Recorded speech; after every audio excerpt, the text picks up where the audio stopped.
It's time for Maths with Mr. Thomas. Hey, hey! We've made it on to lesson number 2 of functions, and this one I'm calling notation. Across this chapter, across this course, we're going to come across different words, different terms, different symbols that we've not really seen before. So I want to spend some time going over what they all mean. Now the first word is set. So a set is a collection of items with a common property, such as your fingers. They've all got something in common. They're joined to the end of your hand. These items are the elements or members of a set. So if you think about the set, your fingers, what would the elements or members be? That's right, it's just your index finger, your middle finger, your ring finger, your pinky. Okay, they would be the members of that set. The way you write sets is just like this. You write them with curly brackets, and each element or member is separated with a comma. Obviously though, this is maths, so we will be writing out mainly numbers, so they'll look probably more like this. All the numbers separated with a comma with the curly brackets. Now you notice this one here, there is 3 dots, and just like Wednesday's assemblies, it means this will go on forever. So that set would be infinite. Numbers in general are split up into different sets. There's certain sets that you need to know. So what I'm going to do is give you 1, 2, 3, 4, 5 letters, and I'm going to introduce these 5 sets.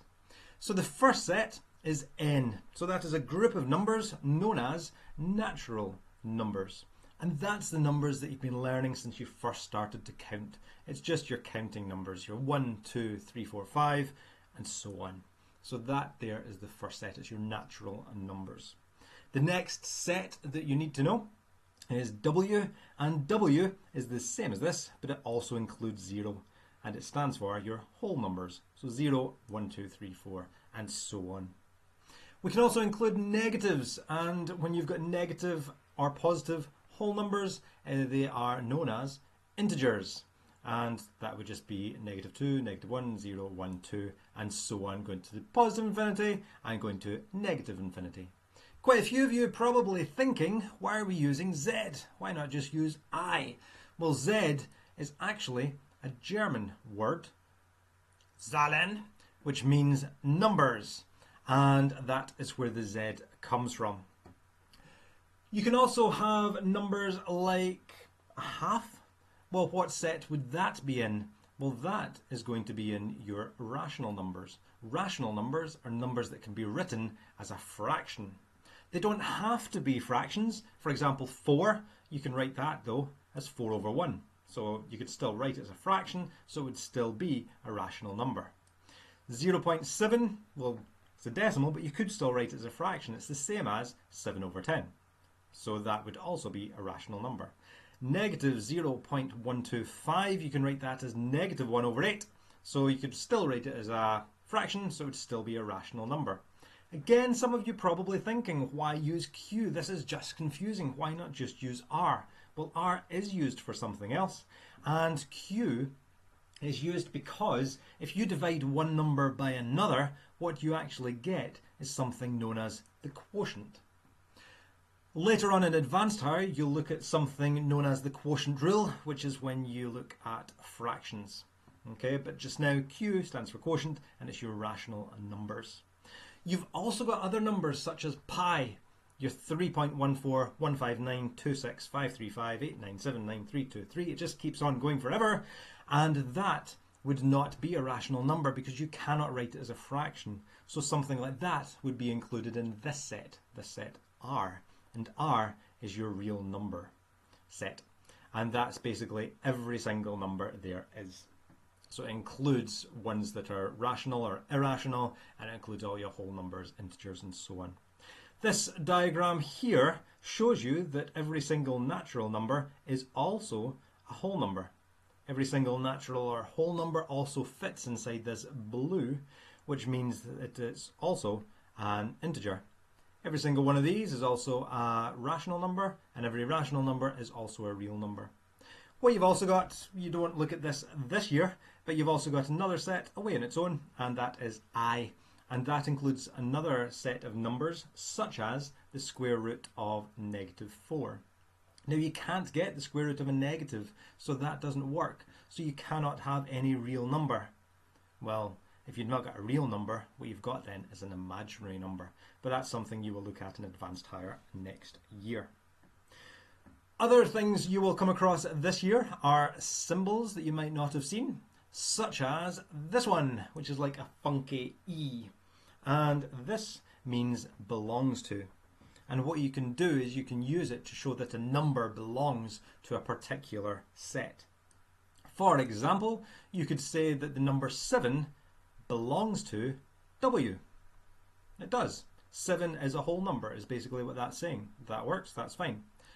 If you think about 0.4, well, 0.4, you would say that's not an integer. So 0.4 does not belong to that set. Let's try an example. So for this set here, we want to pick a value of x such that we've got whole numbers. So x is going to be a whole number, but we want x to be less than 4. So thinking of your whole numbers on the last page, 0, 1, 2, 3, 4, 5, 6, and so on, pick any number that is less than 4 from this set. Well, we would have 0, 1, 2, 3. If we have the next example, I'll just put both there. We want to choose a value of x such that x is going to be an integer, but we want x to be bigger than or equal to -7. So for this set, well, we could start with -7 because it's also including that, and we can have any number that is bigger than that. So we can just keep on going or showing that by using these 3 dots. We don't want to write it all out. We'd still be doing that in our nursing home, so you just put these 3 dots to show it. What about the next one? Well, if x was a real number, so you can pick any number you like. It can be a decimal, it can be a fraction, it can be whatever. But you want x squared to equal -9. So think about a number and you square it, you get -9. What would you have? Go on, Connor. Connor, you've got a blank face. Why? That's right, because there is no number that you square to get a negative. So there'd be no numbers in this set. If this is the case, it's just known as an empty set. Moving on then, so a wee bit of functions. Started with them yesterday and we looked at writing them out as an equation. But there are another 2 ways to write them. You can also write them out as arrow diagrams and graphs, which are probably less common. But I'm going to go over these 3 ways very quickly. So writing them out as an equation. So suppose that f of x equals x squared plus 3x, where we've got this set here. And this set is going to be our domain. We're just calling it set A. And these values would then go into this function. So we would work out f of -3, we'd work out f of -2, we'd work out f of -1, f of 0, and f of 1. If you're not sure about this, it would be worth going back to the previous lesson. Working out f of -3, what we would do then is replace every single x with -3. So we work out f of -3. That's -3 squared plus 3 times -3. That gives us 0. Working out f of -2 will give us -2. F of -1 will give us -2. F of 0 will give us 0. And f of 1 will give us 4. This was the domain. This is what we got. This is what we put in. What we're getting out is known as the range. And the set for that, I'm going to call set B. But that's just the numbers -2. We've got 0 and we've got 4. So that is our output. That is our range. So equations, that's something that we've done quite a bit of. Let's look at the other 2 ways. So an arrow diagram. Again, same function, f of x equals x squared plus 3x.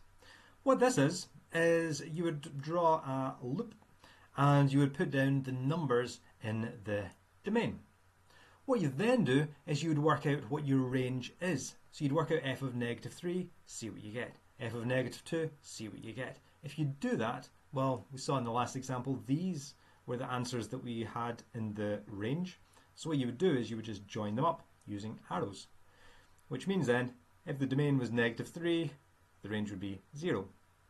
If you worked out f of -2, you would get -2. If you worked out f of -1, we've also got -2. What you need to make sure, though, is that in order to be a function, every single member of the domain should link to one and only one member of the range. Doing that here, well, 1 only links to one number. 0 only links to one number. -1 only links to one number. It's the same for the other ones, they only link to one number in the range, so it's fine. Even though there are two numbers that link to -2, it is allowed, okay? But every single number here only links to one number in the range, so that is fine. Last way is graphing them. To graphing them, you would still have to work out f of -3, f of -2, f of -1, and this was the range. So really you would plot the points -3, 0, and -2, -2, -1, -2. So what you will end up with is something that looks like this. Plotting those points, we had -3, 0, -2, -2, -1, -2, 0, 0, and then 1, 4. So we plotted the points like that. Note here, though, that we're not joining the points together. You need to pay very close attention to your domain and see what it says. So note, this graph consists of separate points. It is not a solid curve since the domain is -3, -2, -1, 0, and 1. So you're not wanting to plot the points between -3 and -2, or between -2 and -1, or between -1 and 0. You've just got these values at the certain values of x. If you had it though, it said x was between -3 and 1, that's when you could join the points together. Okay, because you're including every single number for x for your domain between -3 and 1. So pay close attention. As it says here, x belongs to R, so x would be a real number. So any number between these two means you could join them up. But here, if it's just certain values, you're just wanting to plot the points and then leave it. Again, as I said in the last page, every member of the domain links to one and only one member of the range. So you can see here that every single x value only links to one member of the range. So there's only one value. If x was -2, drawing that line at x is -2, there's only one dot there. If x was -1, there's only one dot in that line. If x was 0, you can see there's only one dot there. If x was 1, again, there's only one dot here. So every single member of the domain links to one and only one member of the range. Taking that a little bit further then,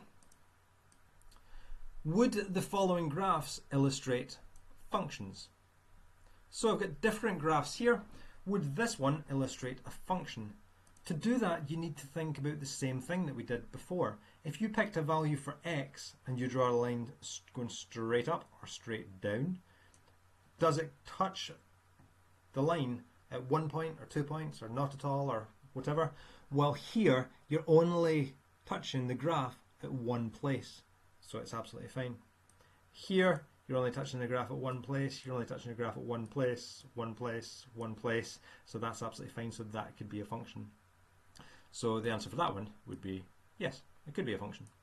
With this one here, again, pick certain values of x. If you draw in some vertical lines, if you draw in your vertical lines, you'll see that every single vertical line touches a graph at only one place, only 1 point. So there's only one member of the range.